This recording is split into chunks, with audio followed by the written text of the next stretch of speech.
ActionSA files Human Rights Commission complaints over cancer equipment neglect. ActionSA says it has filed a complaint with the South African Human Rights Commission, SAHRC, against the Mpumalanga Department of Health after the department neglected to repair a cancer machine, originally costing only 87,000 rand, since 2012. As a result, patients in the rural area of Nkomotsi are being denied their basic human rights, as the government has failed to address the needs of those with stage 1 cancer, said Toko Mashian, the party's Mpumalanga provincial chairperson.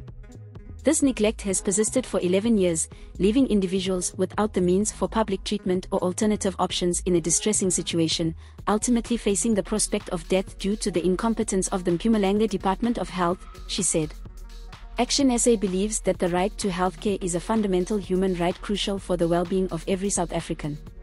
Unfortunately, echoing the devastating consequences of the collapse of public healthcare across the country, cancer patients in Mpumalanga encounter the denial of these rights as a consequence of the government's sheer incompetence, she added.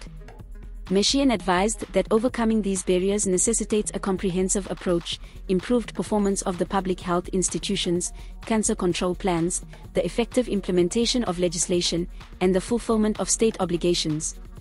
We urge the South African Human Rights Commission, SAHRC, to investigate the issue concerning Shongwe Hospital's failure to repair the cancer machine, purchased for R87,000 in 2012, she appealed. We pay cash for videos.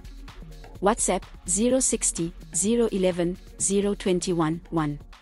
This is Leah for the South African. Please subscribe for more news updates.